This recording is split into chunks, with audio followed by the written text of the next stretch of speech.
The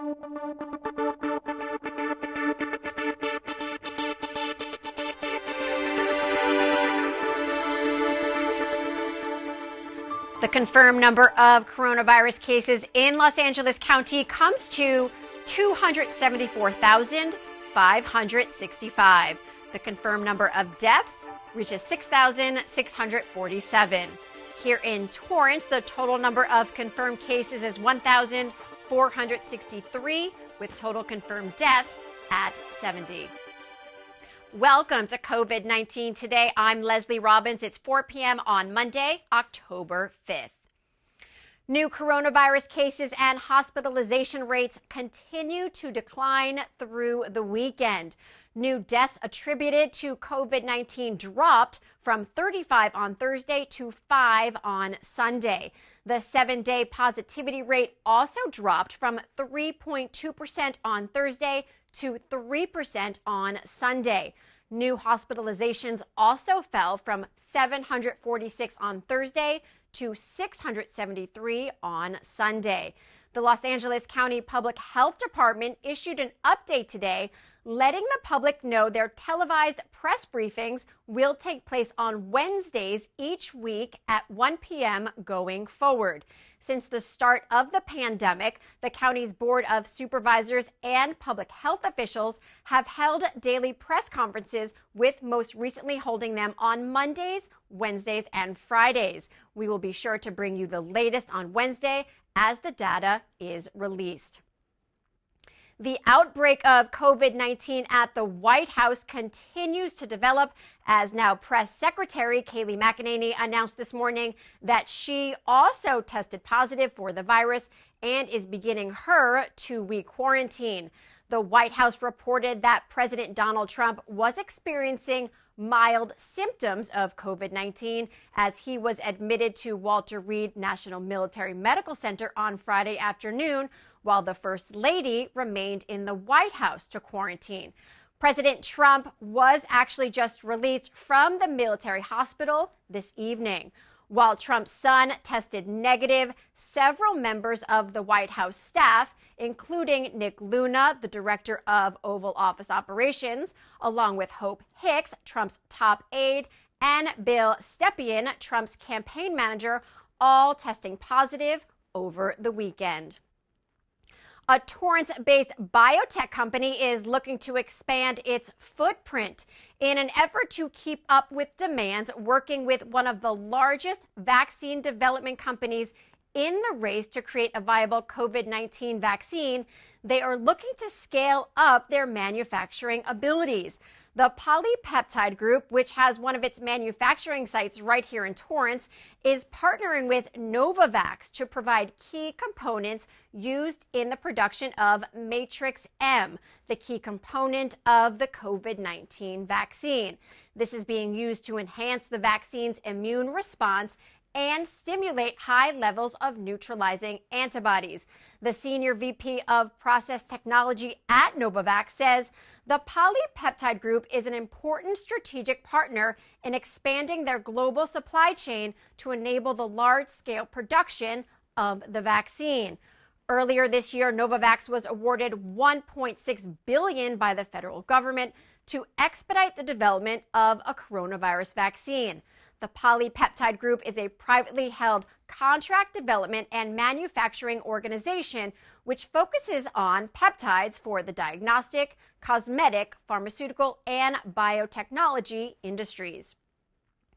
Well, with Halloween just a few short weeks away, a popular home rental site is taking extra precaution to avoid potential parties and possible spread of COVID-19. Airbnb is changing courses, even canceling bookings to avoid Halloween-themed gatherings. The short-term rental service now prohibits guests from renting out an entire house for just one night on Friday, October 30th and Saturday, October 31st in the U.S. and Canada. Now, they're hoping to prevent or stop parties and help public health efforts against mass gatherings out of the concern they may spread the virus. In the past, parties have been problematic for Airbnb even before the pandemic and has now become even more of a concern. In August, a series of parties were broken up and company officials announced a global ban on parties and events at any of its listings with an occupancy cap at 16 people. Now, for those reservations already made, guests who fit this criteria will have their stays canceled and they will be reimbursed by Airbnb, which ensures hosts won't lose any money in the process. Shopping malls are gearing up to welcome back guests soon. Del Amo Fashion Center is currently working with the county and the city to ensure certain protocols are in place before welcoming back visitors again inside the mall beginning Wednesday. Public Health Director Dr. Barbara Ferrer said indoor shopping malls would be allowed to reopen at 25% capacity soon. The staggered reopening over the course of 10 days allows mall officials to welcome back shoppers indoors with measures in place to ensure a limited number of people are indoors at any given time, to give retailers enough time to staff up and get trained on safety protocols. While common areas and food courts will remain closed, food ordered to go is still available. Park playgrounds opened this weekend thanks to revised health orders released from the Los Angeles County Public Health Department. Following the California's Department of Public Health announcement that outdoor playgrounds across the state could reopen, Los Angeles County public health officials also announced that local jurisdictions could allow for reopenings. Torrance city officials say when visiting park playgrounds, children and adults must wear face coverings. Social distancing must be maintained at all times. Children must be supervised and food and drinks are not permitted while playing on the playground. If you're feeling ill, stay home and take precaution to avoid getting others sick and to avoid crowding. Be sure to share the space. Limit your visit to just 30 minutes when others are waiting. Be sure to wash your hands before and after your visit and wipe down the areas behind you before sharing the space with others. Torrance has more than 30 parks throughout the city with playground equipment at a majority of the sites. After a 2-week pause, the state's Employment Development Department is gearing up to send out lost wages to more than 3 million Californians. By the end of the week, the EDD says checks or direct deposits should be received as the state's EDD has worked to tackle fraud and catch up on their backlog. The payments will be sent to qualifying residents who previously collected regular unemployment insurance or pandemic emergency unemployment. The new ID.me identity verification technology also launched today and should improve the process of applying for unemployment benefits and verifying it is an authentic claim and prevent scams from occurring. The payment will be in the form of a $600 check or 2 separate checks in the amount of $300 each. 2 weeks ago, California Governor Gavin Newsom released his task force report on the EDD's massive delays in delivering benefits for millions of Californians who lost their jobs during the pandemic. The task force found that 600,000 workers have not received benefits since they applied at the beginning of September, and another million workers who started receiving benefits were suddenly cut off for various reasons and are still waiting to resolve and restore their payments. Since the start of the pandemic, close to $94 billion have been paid out in unemployment benefits just in California.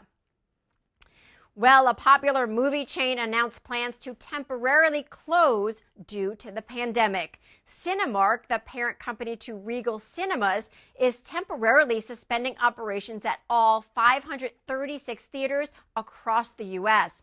Officials say it's due to continued revenue loss from the health crisis, and the decision was not made lightly as they've done everything possible to support safe and sustainable operations.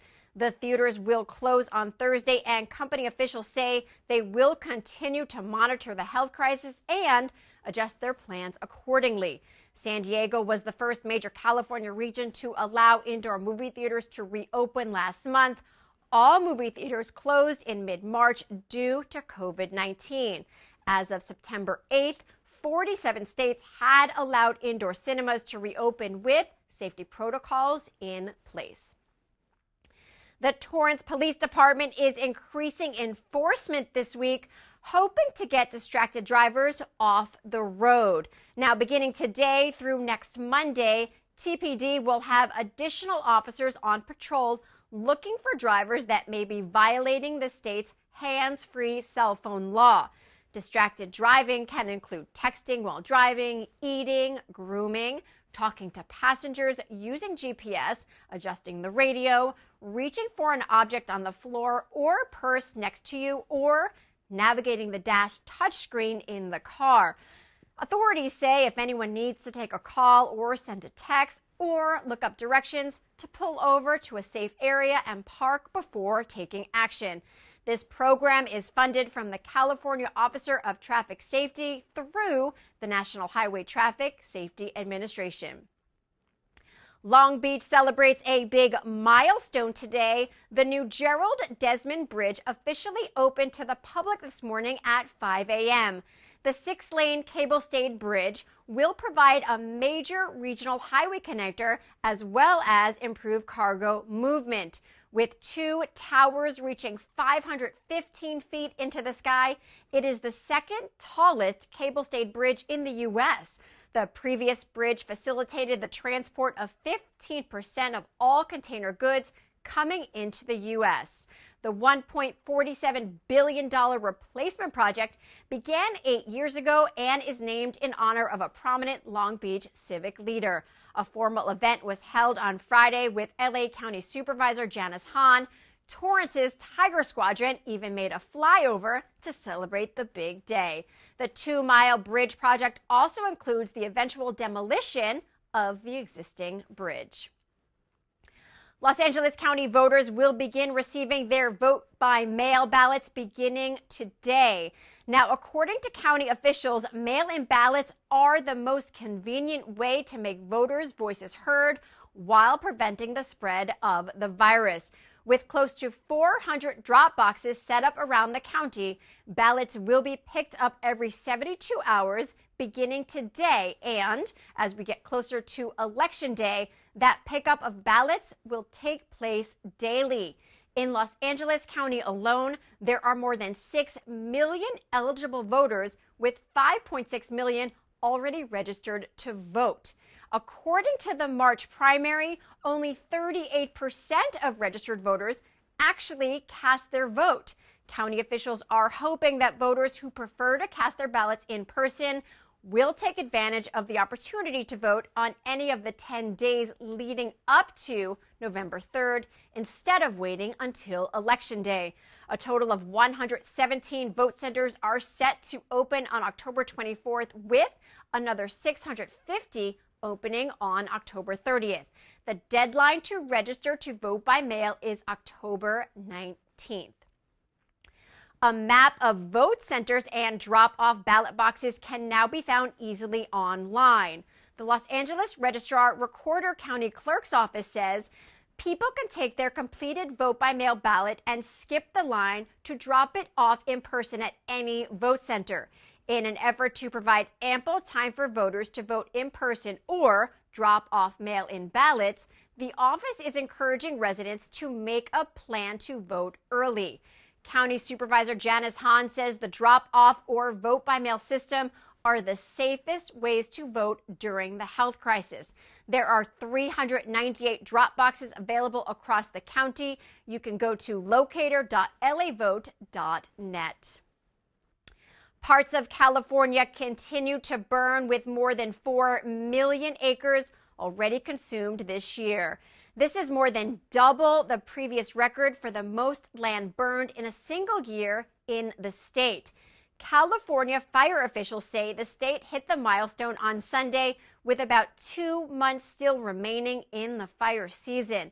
This includes more than 8,200 wildfires since the start of the year that have burned well over 4 million acres in California. Close to 18,000 firefighters continue to battle nearly 24 major fires throughout the state. A federal judge in California extended the 2020 census to continue through the end of October. The judgment, which the Trump administration is appealing, is the latest development in the long-running political dispute over the survey, which is used to allocate seats in Congress. The census is a constitutional mandate that occurs every 10 years. Not only does it help to determine the number of seats each state holds in the U.S. House of Representatives, it also determines how billions of dollars in federal funds are distributed to state and local communities over the next decade. The Census Bureau has made it much easier to take part by making the survey available by mail, over the phone, or online. The information you share is confidential and cannot be traced back to you as a respondent, and your information cannot be used against you by local law enforcement.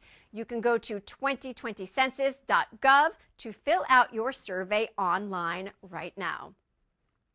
Well, the Torrance Public Library members can now access a new digital media service, allowing users to browse the latest movies, music, and TV shows to view on your own personal device. It's called Hoopla, and there is no waiting, and titles can be streamed immediately or uploaded to your device to enjoy later. Now, you do need to have a valid library card, PIN, and email address to get started. Also new at the library, if you're looking for materials to read, you can download the new Overdrive app and find countless ebooks to read from your Kindle or smartphone. You can sign up with just a mobile number if you don't have a library card. There are thousands of digital titles to choose from, ranging in all genres and bestsellers. Go to library.torranceca.gov. Well, before we go, at the end of each program, we like to share stories from our community. Feel-good pictures, images, and videos that reminds us of how resilient our community is and how Torrance truly cares. Discover Torrance, the city's official travel bureau, launched a new campaign called Here to Stay, encouraging visitors to stay, visit, shop, and dine in Torrance. With so many businesses shifting gears and applying for permits to take their operations outdoors, not only are there an array of places to eat, but salons, hotels, and much more offering great services even during this pandemic. What a great way to show off all of the great features that makes Torrance a great city to live and work in. Now, if you have a great story to share, email us at covid19today@torranceca.gov. We'd love to hear from you. Well, that is our update for COVID-19 today. Be sure to tune in tomorrow as Christine Lee brings you the latest. Please be safe, stay healthy, and thank you for tuning in. We'll see you next time.